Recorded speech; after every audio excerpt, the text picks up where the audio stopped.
morning, or depending on when you're watching this, good afternoon, good evening, or good night. My name's Ross, and as always told, out of Voice of Radio. So today we need to ask the question, is Battle Partners actually going to be the best Scarlet and Violet set? And look, I am aware of how it sounds when I say that. I am fully aware that I described Surging Sparks as the best Scarlet and Violet set to date, and you know what? At the time, it made perfect sense. Don't forget that the Pikachu from Surging Sparks is the biggest card in the entire Scarlet and Violet block. And then that's being backed up by cards like the Latias and the Hydreigon to make, from a value standpoint, Surging Sparks the biggest set. Hands down, so far, it is the big set. I will say that Surging Sparks as a whole has ended up being slightly underwhelming in terms of playability, but I'm also going to tell you that since the last time I told you Surging Sparks was underwhelming from a playability standpoint, our Chaladon went and won a gigantic tournament over in Japan. And Ceruledge has become the actual #1 deck in Japan right now. So, I told you it was going to be the biggest, best set in Scarlet and Violet so far, and I meant it. And it delivered value-wise, but didn't deliver playability-wise. And I didn't even give it my best set of the year in my awards I did on Christmas Day. And yet, if I had to go back now, and I'm aware it's less than a week later, but if I had to go back now, I actually would change my mind and give it the best Scarlet and Violet set. Because you know what? With the rise of Ceruledge and our Chaladon over in Japan showing us the future, it is now delivering from a playability standpoint in a way that it never did before, and I think it now is the best set that was released last year, but I've made the video, it's too late to change my mind. I know that Terastal Festival is a set that I have described as possibly the best ever, and you know what? I meant that too. Go and look at my opening of Terastal Festival that I did on this channel. And all the amazing hits, all the amazing reprints. It's a phenomenal set. I stand by what I said about that set. But I'm telling you right now, Battle Partners has got them beat. I am telling you right now that Battle Partners is the big Scarlet and Violet set. Bigger than Surging Sparks or the Japanese equivalent. Bigger than Terastal Festival or the English equivalent. I am telling you that this is the biggest set. And I know I've said that a couple times recently, as I've just explained. And I mean it every time I say it. Ironically, I'd never said that about Twilight Masquerade. And then I gave it my Best Set of the Year award when I did my awards. But having said that, I've already changed my mind. Sorry. But my point is, everything we can see about this set is just absurd. Like, I did a whole video the other day telling you about how difficult it was to pick this set up, and it is. I queued for 3.5 hours to order a single booster box. Everything sold out very quickly over on the Pokemon Center. It's all gone. The file sets, the deck building set I told you about the other day, everything is gone. It's all sold out. It's all done. They're doing a second jam into the waiting room and go and buy a box, but it's going to be for one box, no other products. And here's the thing. I order every Japanese set. Nothing has been like this since Eevee Heroes. I've told you this a couple of times because it's true. Eevee Heroes was the set that was just impossible to get hold of. Now, Battle Partners, I'm telling you right now, TPC over in Japan, they're doing a great job. Because you can't get hold of very much, and you're going to have to do some queuing, but they are making it so that if you do want to get hold of some, you can actually do it. They're not just throwing it up, letting all the bots get it, and then going, oh, God, mate, it's sold out. They are really letting you do it. The thing is, everything I'm looking about with Battle Partners is just like, yeah, you know what? This makes perfect sense. Because here's the thing about Battle Partners, which I think a lot of people, there's two things people are missing. Firstly, I don't think enough people are talking about how huge Battle Partners is. It is the biggest set since Eevee Heroes, and we've literally got the data now to prove it with how hard it is to pre-order and such. But there is a lot from that set that we haven't seen. What's like the biggest supporter card in the Scarlet and Violet block so far? What is a supporter card that made the biggest waves in the Scarlet and Violet block to date? It was the Io from Paldean Evolved. And oh look, there's a bunch of Io cards coming. And yes, we have seen the Io and Bellabolt, which I do expect to be a big card. Bellabolt's brilliantly playable, but also it's got Ino on, and look at the artwork. I adore the artwork on this card. It's beautiful. What a unit. Love this card.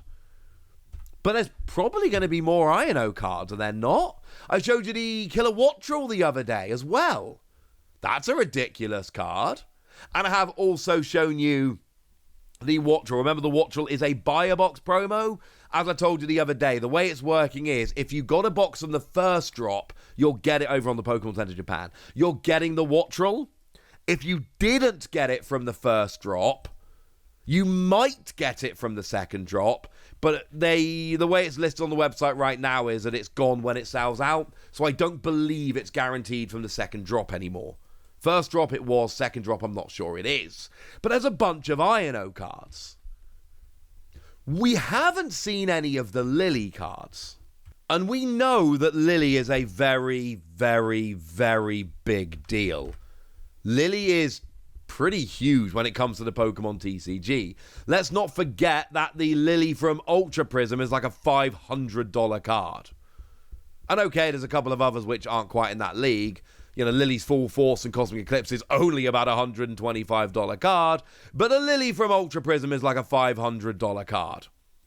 Lillie, very much like Ino, attracts a lot of value in terms of her cards. And the funny thing is, as it stands at the moment, we've actually seen very little in terms of Lillie cards. And I'm not just talking about in terms of secret rares where we haven't seen any Lillie secret rares yet. I'm talking about we've just not seen very much as a whole. Like, in terms of Lillie cards, we have seen Lillie's Clefairy, which is blatantly going to get a special illustration rare. Don't be stupid, of course it is. We've seen Lillie's Comfey and Lillie's Pearl. That's it. That is all we've seen from Lillie so far. We've seen a lot more from the other trainers, the other three. We've seen that from Lillie. That's it. That's all we've seen. You know there's going to be more, and you know there's going to be some secret rares. So we've already seen the Bellabolt with Ino. I am willing to bet, I think it's an incredibly safe bet, that there's going to be a Lillie with Clefairy special illustration rare. And then, of course, there's probably going to be N with Zoroark. I can't say for absolute certain, but come on, we've seen Hop and Zacian. We've seen Lillie and Bellabolt. Does anyone think they're going to miss out? Like, in what world do they give Hop and Zacian a special illustration rare, but they don't give Lillie and Clefairy or N and Zoroark? For what it's worth, there is actually a decent chance they don't, because obviously they could have shown it off by now and they haven't. Maybe I'm just wish casting here. Maybe the ones they've shown us are the ones we're getting. But my point here, and what's really relevant to this video, is that there is a decent chance. Not saying we will, but I'm telling you there's a decent chance. We've seen, in its entirety, here's what we've seen. We've seen Ino's Bellabolt. We've seen Hop Zacian. And then we've seen, in terms of regular artwork rares, we've seen Lillie's Killer Wattrel and N's Reshiram. That's it. That's all we've seen in terms of secret rares. Supporter cards, don't know. Other Pokemon, don't know. Obviously, I'm personally hoping for a Mamoswine special illustration rare, and I would be very confident we're not getting one, but oh, you do not want to see how excited I am if that comes out. Or maybe you do. It's going to be an exciting Wassy, put it that way. But one of the things I think we really need to keep in mind with battle partners is that there is a lot about that set that we haven't seen. And maybe that's part of the explanation. Maybe part of the reason that this set is so popular is people predicting or wish casting or basically saying, what if? What if this is in the set? What if that is in the set? What if there's actually more that we don't know about yet? And here's the thing. Maybe Lillie's Clefairy has a special illustration rare, but isn't being shown because they don't want pre-orders to get even more ridiculous than they are. I have no proof that that is actually happening. But would it be the most surprising thing in the world? The set is already gigantic. Pokemon do not need to build any more hype for this set. The hype level is as high as it's going to get. And the thing is, you know, a lot of the talk ends up being about the big cards, the valuable cards, etc. Don't forget that from a playability standpoint, This set looks absolutely nuts. Like, if we have a very quick reminder, over with Ino, we got the Bellibolt that lets you accelerate as much lightning energy as you like to your lightning Pokemon. We got the Killer Wattrel that if you discard a lightning energy from it, lets you draw until you've got 6 cards in your hand, which is huge because you can just attach it with Bellibolt. We've got the Voltorb that lets you do 20 damage plus 20 more for each energy on all of your Iono's Pokemon. Bearing in mind you need a decent single prize attacker, and that's exactly what it is. Oh yeah, and you've got a Stadium that lets you get 2 lightning energy from your discard back to your hand, which is going to be huge for things like the aforementioned Bellibolt. Over in Lillie, we don't actually know a huge amount, like I've said, but we got a Clefairy that makes all dragon Pokemon, or your opponents at least, weak to Fairy. We've got an attack, which does 20 damage plus 20 more for each of your bench, and then a Comfort that lets you fill your bench for a single energy on a basic Pokemon.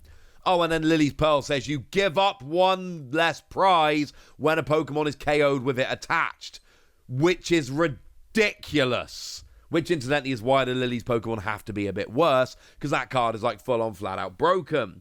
Over in N, we got a Zoroark, which lets you discard a card from your hand to draw 2. Gee whiz, that sounds familiar. As well as a 2-energy attack that lets you copy the attacks of any of your bench N's Pokemon. We got an item card, which lets you accelerate an energy to your N's Pokemon, so that 2 energy on Zoroark is very easily met. And then we've got things like Sigilif. If you've got 1 prize remaining, you win the game. We've got things like Darmanitan that does 90 to the active, 90 to the bench. Or 30 damage for each energy in your opponent's discard pile, which actually with Ceruledge getting good is way more relevant. Or Reshiram that lets you do 20 damage for each damage counter on this Pokemon. And then we've got Hop, which I honestly think looks like the best of the lot, because we've got Snorlax that says your Pokemon do an extra 30 damage, Postwick the Stadium that says your Pokemon do an extra 30 damage, Hop's Choice Band that says your Pokemon do an extra 30 damage and reduces the attack cost by 1. We got Dubwool, which when you evolve into it is literal gusting. We've got Cramorant that does 120 for a single energy if your opponent has exactly 3 or 4 prize cards remaining. Except it's actually 210 for no energy with all of the help. And then you've got Zacian that does 30 to the active, 30 to the bench for 1 energy. Except a lot of the time it's going to be 120 to the active, 30 to the bench for no energy. This is a set where playability-wise it really looks like things are getting nuts. This looks like a phenomenal set in terms of playability. And it's going to be a ridiculous set value-wise. And again, we haven't seen most of the secret rares. I feel very confident, and I can't prove it, and it might not be true, but I feel confident there's going to be some big cards that we just haven't seen yet. There's even a Mamoswine EX. Who decided we needed a Mamoswine EX other than me? I don't know, but I am delighted. And we got wonderful artwork by Nisoto Niso. It's not even just random 3D generated art, it's proper art. And Mamoswine might actually be good. Lets you search for a Pokemon during your turn and does 180 plus 40 for each stage 2 on your bench. I don't think it's going to be the best deck ever, but you know I'm going to be trying to prove it. And this is my point about battle partners. Yes, I know I told you Surging Sparks might be the best Scarlet and Violet set, and honestly, I think looking at it right now, it is the best Scarlet and Violet set. The playability concerns have been assuaged. It's the best Scarlet and Violet set.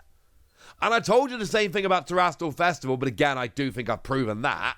And now I'm saying it again about battle partners, but watch this video back again if I've not yet convinced you.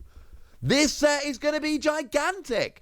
And it's not just me saying this. The difficulty people are having picking this set up, and are going to continue having picking this set up, is proof alone of how ridiculous this set is.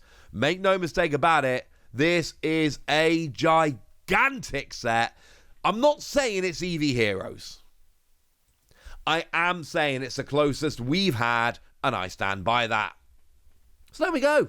That's what you need to know. Now it's over to you guys. Tell me what you think about all of this. Tell me if it's a set you're excited about, or whether you think it's just going to be a bit disappointing. Let me know in the comment section. Get us! Be nice. And then make sure you like this video, subscribe to this channel, follow me on Twitter at Lawasi. That's where we talk about Pokemon and a whole bunch of other card games. And please do consider checking out patreon.com/PTCG Radio, where you can support the channel, get some bonus podcasts and all kinds of fun things. But by far the most important thing, as always, look after yourselves till next time, would ya? Thank you very much for watching. My name's Ross, and you've been watching PTCG Radio.